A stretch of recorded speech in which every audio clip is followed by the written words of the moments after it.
खान भी मेरे साथ में जुड़ने वाले हैं, मुस्लिम स्कॉलर। थोड़ी देर बाद वो जुड़ेंगे। सबसे पहले मोहित शुक्ला जी, मैं आपका रुख कर रही हूँ। असम सरकार के इस फैसले को आप कैसे देखते हैं? ये जो फैसला है इसमें कोई सियासत की आवश्यकता नहीं, क्योंकि ये देखिए धर्मनिरपेक्ष जो है राष्ट्र है भारत।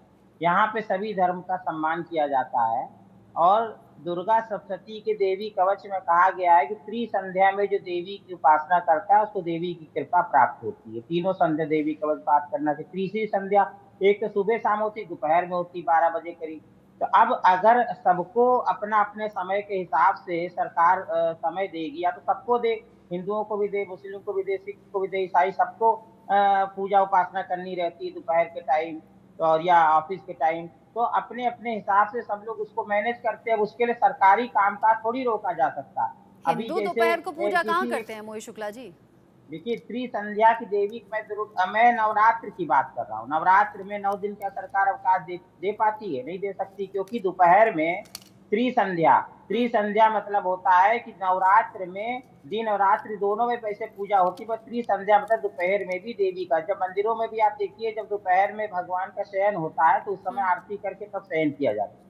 तब कोई कहेगा कि भाई हम जो है उस समय जाना चाहते हैं। मेरा कहने का भाव ये है कि सबके अपने अपने ठीक है, अपने अपने हिसाब से किसी के नमाज का समय, किसी के पूजा का है, तो उसके हिसाब से सरकार नहीं कार्य कर सकती। सरकार जो है वो अपने काम काज के हिसाब से निर्णय लेती है। अब किसी एक पक्ष को तुष्टीकरण करने के लिए पहले ये नियम बना दिया कि भाई ये जुम्मे की नमाज 2 घंटे समय दिया जाएगा, और बाकी पक्षों को नहीं, नजरअंदाज कर दिया गया। तो इसी हिसाब से जो है सरकार ने अब ये निष्पक्षता का निर्णय लिया। इसका सबको स्वागत करना चाहिए। हम्म। इसमें किसी को कोई सियासत या आपत्ति होनी नहीं अब चाहिए। अब ये पॉलिटिकल पार्टीज अलग अलग तरीके से सवाल कर रही हैं। वो कह रही हैं 1937 से अब तक काम नहीं हो रहा था क्या? देखिए, काम हो रहा था नहीं हो रहा था, मगर किसी एक पक्ष को हम्म। आप जो है छुट्टी दे दें और बाकी पक्ष की बात ना सुने, तो ये भी तो जो है वो गलत है। भाई सबको अगर लेके सरकार, इतने सारे धर्म जो है यहाँ पर रहते हैं भारत में, तो अब सबकी छुट्टी सबके हिसाब से तो नहीं की जा सकती। अब हम तो कहेंगे नवरात्र में 9 दिन छुट्टी रहनी चाहिए हमें, जब करना रहता पूजा उपासना सब करनी, तो क्या 9 दिन सरकार छुट्टी दे पाएगी?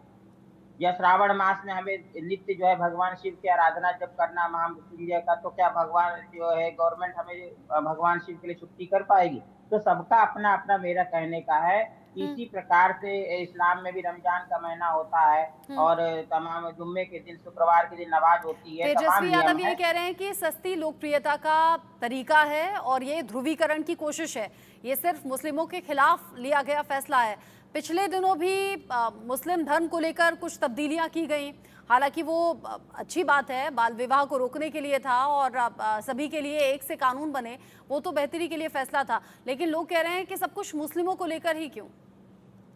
देखिए, ऐसा है कि ये तेजस्वी यादव जी से मैं ये भी तो पूछ सकता हूँ कि भाई आपने मुस्लिम तुष्टीकरण के लिए ये नीति जो है बना रखी थी पहले से, तब इसका क्या जवाब वो देंगे कि ये मुस्लिम तुष्टीकरण के लिए आपने ये नियम बना रखा था? और बाकी आपने, अगर ऐसा था कि आप जो है किसी को धार्मिक नहीं, छुट्टी तेजस्वी दे रहे कैसे थे, तो फिर बनाएंगे? सबको देना चाहिए। 1937 का फैसला है ना, तेजस्वी कैसे बनाएंगे नहीं, इस फैसले को? तेजस्वी जैसी विचारों और भी लोग कह रहे हैं ना। अभी आपका मैंने सुना जैसे सीपीआई कह रही है, और भी पार्टियां कह रही हैं। हम्म। तो मैं उन सभी पार्टियों से पूछ रहा हूँ, पार्टी तो उनके जो भी पहले उनके प्रतिनिधि रहे होंगे, या जो भी नियम, तो नहीं, इन पार्टी की पार्टियों ने विचारधारा फैसला से नहीं, मैं बोल रहा हूँ। 1937 का फैसला है मोहित शुक्ला जी। 1937 जी जी। आजादी से भी पहले का, तभी से चला आ रहा है देखिए, ये नियम। हाँ, तो आजादी के पहले से अगर कोई नियम चला आ रहा है, मगर जब देश आजाद हुआ 1947 में, उसके 1950 से हमारा जो संविधान लागू हुआ, तो धर्मनिरपेक्ष लागू हुआ ना। उसमें सभी धर्म को सम्मान भी दिया गया, और किसी धर्म विशेष के लिए कोई नियम बनाया जाए, इसका भी तो संवैधानिक नियम है यही तो कि लोग धर्म सवाल विशेष पूछ रहे के हैं लिए। ना, मैं यही तो जी आपसे पूछ रही हूँ ना। आजादी मिलने से पहले से, यानी कि 1937 से ये नियम था। अब तो आजादी देखिए को 19 इतने बरस हो गए, हमने इतने दशक देख लिए, उसके बाद अब जाकर ये तब्दीली हो रही है। असम सरकार कह रही है कि समय का सदुपयोग करना है और वो 2 घंटे का ब्रेक अब नहीं होगा। क्या इससे मुस्लिम समुदाय को ये नहीं लगेगा कि पक्षपात हो रहा है, भेदभाव हो रहा है? नहीं नहीं, बिल्कुल नहीं। इसमें पक्षपात भेदभाव की कोई बात ही नहीं है, क्योंकि देखिए हमने अभी आपको बताया कि हम्म। हम उसी जैसे मुस्लिम अगर ये बात कहेंगे कि भाई हमको ये छुट्टी दी जाए, तो हिंदू भी अपने जो है साप्ताहिक उसमें जिस इष्ट देवता की पूजा उपासना है, उसकी छुट्टी की हम्म। मांग करेंगे। नवरात्र में 9 दिन तो सभी लोग व्रत रहते, पूजा करते, तो हम्म। उसके रोज हवन करते, तो उसके लिए समय की मांग करेंगे। वो हम्म। कहेंगे हम सुबह तो देर से आएंगे 2 घंटा, तो इसलिए तो ऐसे तो फिर कैसे राजकाज चलेगा। तो जो ये हो रहा था हम्म। वो मुस्लिम तुष्टीकरण की नीति के तहत हो रहा था, ये मैं आपसे बार बार कह रहा हूँ। हम्म। और अब जो निर्णय लिया गया है वो धर्मनिरपेक्षता का निर्णय लिया, क्योंकि संविधान जो अच्छा, है माना कि वो आप हमारा धर्मगुरु हैं और धर्मनिरपेक्ष आप है। धर्म के लिहाज से ही सोचेंगे, समझेंगे और बोलेंगे, लेकिन क्या आप मुझे बता सकते हैं कि किसी भी प्रोग्रेसिव राज्य के लिए या प्रोग्रेसिव देश के लिए कौन से फैसले जरूरी होते हैं जिन पर फोकस होना चाहिए? देखिए, देश के जो फैसले होते हैं उसमें सबसे बड़ी चीज है देश का संविधान। संविधान हमारा क्या, किस दृष्टिकोण से बना, ना ये हिंदुस्तान जो है हिंदू राष्ट्र है, ना ये मुस्लिम राष्ट्र है, ना ईसाई राष्ट्र है, ये धर्मनिरपेक्ष राष्ट्र है। तो यहाँ पे सभी धर्मों को समान अधिकार दिए जाते हैं, और धर्म के आधार, धर्म विशेष के लिए कोई सरकारी कामकाज या कुछ नहीं रोका जा सकता। हम्म। और इसलिए ये जो नियम चल रहा था, ये एक धर्म विशेष के लिए नियम था, और अन्य धर्मों को की जो मांग थी, जो उनका जो कहना था, जो आग्रह था, उसको डिनाई किया जा रहा था। अब हिंदू इसी तरह पूर्णिमा की छुट्टी मांगेंगे, कहेंगे भाई हमको पूर्णिमा का व्रत रहना, पूर्णिमा हमारे लिए महत्व है। कोई एकादशी का छुट्टी मांगेगा तो एकादशी को सरकार छुट्टी कर देगी। मैं ये पूछ रहा हूँ आपसे, आप बताइए। हमारे हम्म। हिसाब से नवरात्र को भी 9 दिन छुट्टी होनी चाहिए। तब उसका क्या जवाब आपके, क्या नवरात्र में हमें 9 दिन पूजा करनी है? हम तो कहेंगे कि जितने तो सनातन आप धर्मी किस है पक्ष में सबको हैं? नवरात्र आप ये पूज लिया चाहते जाए। हैं नवरात्र के 9 दिन ऐसी सुविधा हिंदुओं को भी मिलनी चाहिए, या फिर ये जो मुस्लिम समुदाय के लिए 2 घंटे का ब्रेक देखिए, था ये खत्म हुआ तो मेरा अच्छा है? मेरा कहना बिल्कुल स्पष्ट है। हम्म। मेरा कहना यह है कि अगर मुस्लिमों को छुट्टी दी जाए तो हिंदुओं को भी छुट्टी दी जाए। हम्म। तेजस्वी यादव जी से भी मेरा यही निवेदन है कि अगर वो चाहते हैं कि मुस्लिमों को छुट्टी, तो हिंदुओं को भी छुट्टी दी जाए। और हम्म। अगर किसी को नहीं दी जा रही है तो किसी को नहीं दी जा रही है, बात खत्म हो गई। हम्म। अगर एक को समुदाय को आप देंगे, एक को नहीं देंगे, हाँ। तो जो धर्मनिरपेक्षता का जो सिद्धांत है भारतीय संविधान का, उसका उल्लंघन हो रहा है ना। हम्म। अच्छा, आपको नहीं लगता कि ये सब बातें, हालांकि मैंने पहले भी कहा, बतौर हिंदू धर्म गुरु आप धर्म को लेकर ज्यादा अपना पक्ष रखेंगे और धर्म को लेकर अपनी सोच को आप बताएंगे, लेकिन बतौर देश के नागरिक भी मैं आपसे पूछना चाहूंगी, किसी भी देश के लिए या उस देश के राज्यों के लिए प्रोग्रेसिव सोच का रखना ज़्यादा ज़रूरी है या फिर धर्म की चीज़ों को बीच में ले आना? पिछले ही दिनों गैंगरेप हो गया था एक नाबालिग बच्ची के साथ में। क्या कानून में कुछ सख्ती की ज़रूरत नहीं है? क्या बेहतर लॉ एंड ऑर्डर ज़रूरी नहीं है? क्या सड़कें अच्छी हों ये ज़रूरी नहीं है? थोड़ी सी बारिश में पानी इतना ज़्यादा भर जाए कि सड़कों पर चलने की जगह ना दिखे या घरों के भीतर तक पानी घुस जाए, क्या ये ज़रूरी नहीं है कि इस पर काम होना चाहिए? बेहतर सुविधाएं, जो बेसिक सुविधाएं हैं, रोटी कपड़ा मकान बिजली पानी सड़क, ये सब सुविधाएं लोगों तक पहुंचे, क्या ये ज़रूरी नहीं? बेरोजगार जो युवा हैं उनकी नौकरी का इंतजाम हो, सरकार इस तरफ सोचे, क्या ये ज़रूरी नहीं? राज्य सरकारों के अधिकार होते हैं अपने अपने राज्य में महंगाई को कैसे कंट्रोल किया जाए अलग अलग टैक्स में छूट देकर, क्या इन सब बातों पर फोकस नहीं होना चाहिए? जी, बिल्कुल होना चाहिए। और इस पर जो है, मैंने जैसे आपने कहा कि अभी किसी बच्ची के साथ में जो रेप की केस की बात कही, अभी एक बंगाल में भी डॉक्टर के साथ किसी विवश घटना हुई। मैं भी एक बच्ची का पिता हूँ, मेरी भी बहनें हैं। तो और मैं आप इस कहाँ से बिल्कुल इस बिलोंग करते तथ्य हैं से, डॉक्टर मोहित शुक्ला? मैं लख मैं लखनऊ से हूँ, और अच्छा, मैं आपसे आपको ये पता है कि कोलकाता में जब रेप केस हुआ तो लखनऊ में एक के बाद एक और पूरे यूपी में एक के बाद एक कितने केसेस सामने आ गए रेप के? जी, मैं उसी के लिए कह रहा हूँ कि मैं स्वयं भी जो हूँ, मेरी एक बच्ची है, मेरी बहनें हैं, तो और जितनी भी भारत की विश्व में जितनी भी माता-बहन, सब मेरी बहनें हैं, माताएँ हैं। हमारा भारतीय हम्म। दर्शन बहुत व्यापक है। तो हम यही सरकार से इसके लिए तो विशेष आग्रह करते हैं कि भई कानून सख्त से सख्त होना चाहिए। जो ऐसी घटनाएँ हम्म। हो रही हैं, कानून के साथ-साथ उसपे पुलिस प्रशासन की भी सख्ती होनी हम्म। चाहिए, और हर जो है महिला को प्रोटेक्शन मिलना चाहिए। और मैं तो हमेशा अपनी जो है माताओं बहनों की सुरक्षा के लिए आग्रह करता हूँ। जो लोग ऐसा काम हाँ, करें उनको ऐसी दंड दिया जाए कि वे एक बस नज़ीर बन ऐसी जाए। मुझे आपसे उम्मीद थी डॉक्टर मोहित शुक्ला, जी, मुझे जी। ऐसी उम्मीद थी बतौर धर्मगुरु किसी पॉलिटिकल पार्टी को रिप्रेजेंट ना करते हुए या उसकी बातें ना दोहराते हुए देश के बारे में सोचिए।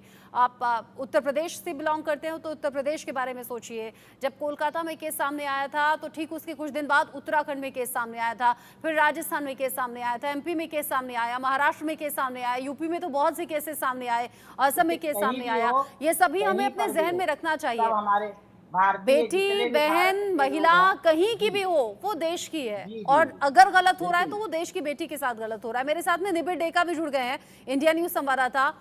अब जिस तरीके से असम सरकार ने फैसला किया है निबिड़, आलोचना तो चारों तरफ से हो रही होगी, रिएक्शंस क्या क्या सामने आए जरा दर्शकों को बताइए आप। जी हाँ, देखिए जो विपक्ष के एमएलएज हैं, स्पेशली जो मुस्लिम विधायक है, उन्होंने असम सरकार को ये क्रिटिसाइज किया कि एक सिलेक्टिवली टारगेटिंग किया जा रहा है और ये जो डिसीजंस लिए जा रहे हैं, जो असम सरकार ने कहा है कि सेकुलर रिफॉर्म्स जो लाए गए हैं, उसको उन्होंने चैलेंज किया है। कहा है कि एक सिलेक्टिव सेकुलरिज्म या एक सिलेक्टिव टारगेटिंग उन्होंने कहा है कि एक कम्युनिटी के लोगों को किया गया है। और उन्होंने असम हिमंता जो चीफ मिनिस्टर है उनको भी क्रिटिसाइज किया है कि बार बार वो टारगेट कर रहे, नॉट जस्ट कि नमाज का जो ये बंद किया है उसके लिए भी नहीं, कि दूसरे जो और बिल लाए हैं, मुस्लिम मैरिज को जो रजिस्ट्रेशन, अभी कंपलसरी रजिस्ट्रेशन उन्होंने जो लाया है उसको भी उन्होंने क्रिटिसाइज किया है कि ये सारे जो बिल्स है जो सरकार कह रही है कि सेकुलर रिफॉर्म्स है, वो एक्चुअली सेकुलर रिफॉर्म्स नहीं है बल्कि एक टारगेटिंग हो रहा है एक पर्टिकुलर कम्युनिटी को, यही उनका मानना है।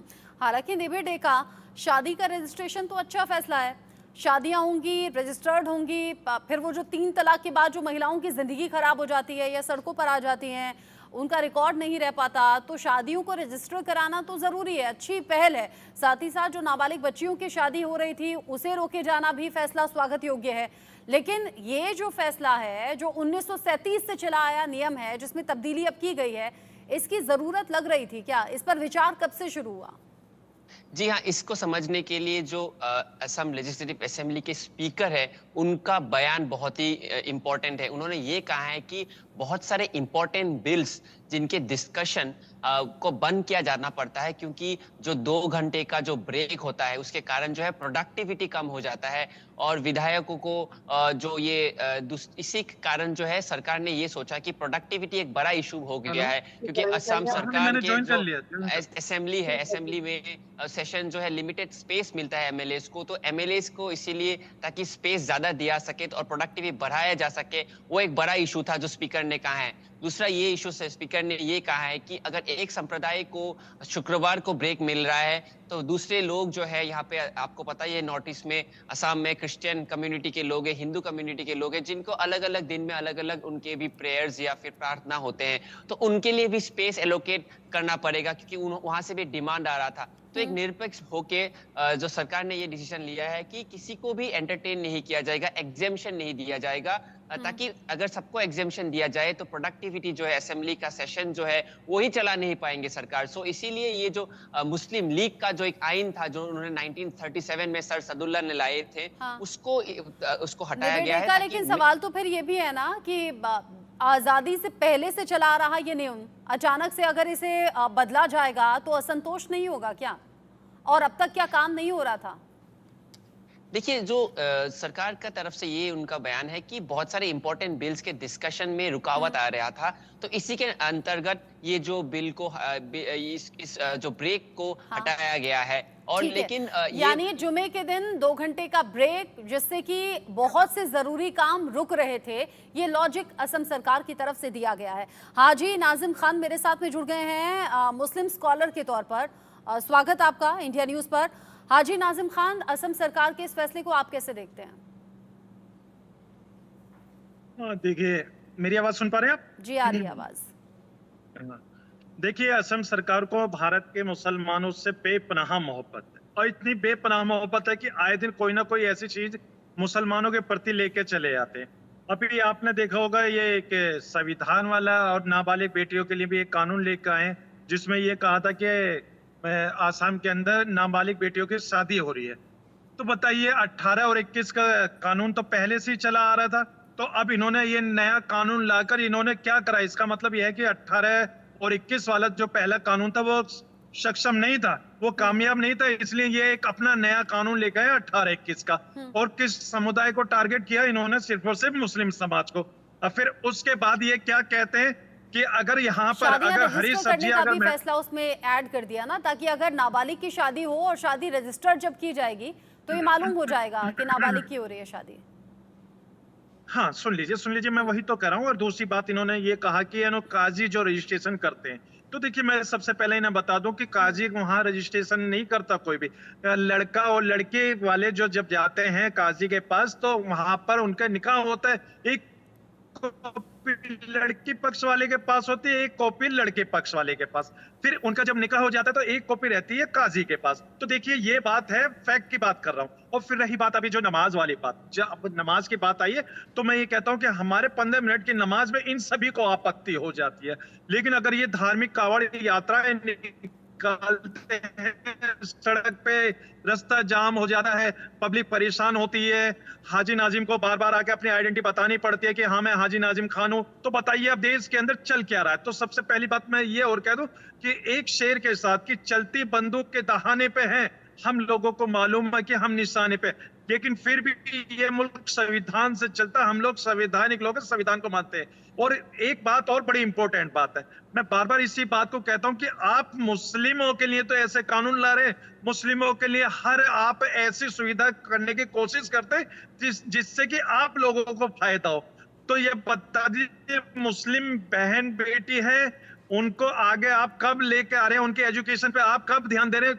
लेकिन जब अगर एजुकेशन की बात आती है तो मैं कहता हूं कि अगर हमारी मुस्लिम बहन बेटी अगर हिजाब में आ जाती है तब इन लोगों को बड़ी दिक्कत हो जाती है। वहीं मुस्लिम बेटी अगर बुर्खा पहन कर अगर रैंप करती है तो इन लोगों को बड़ा अच्छा लगता है। तो भाई इस तरीके का माहौल देश के अंदर क्यों चला रहे?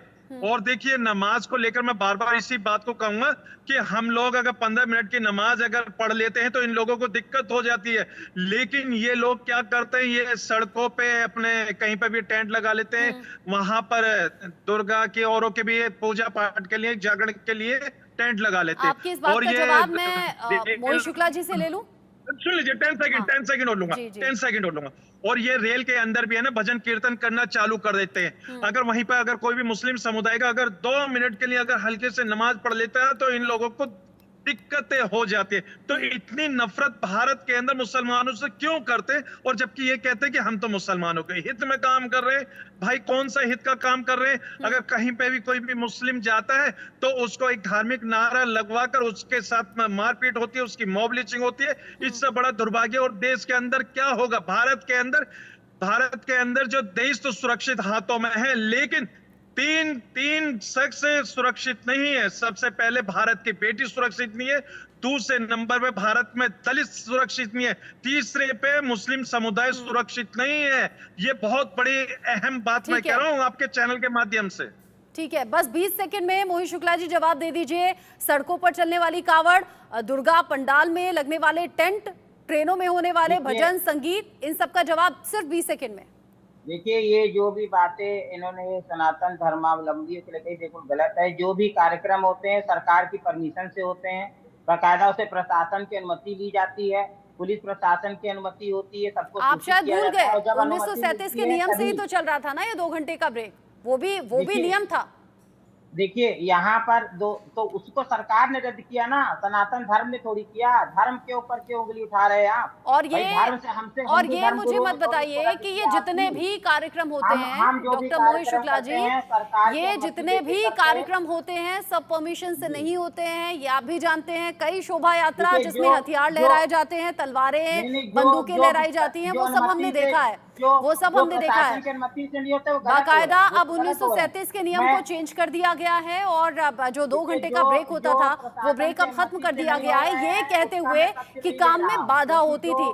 बहुत शुक्रिया आप सभी का जुड़ने के लिए। हाजी नाजिम खान जी, आप चूंकि देर से जुड़े, आपसे और ज्यादा बात हो नहीं पाई। और डॉक्टर मोहित शुक्ला साथी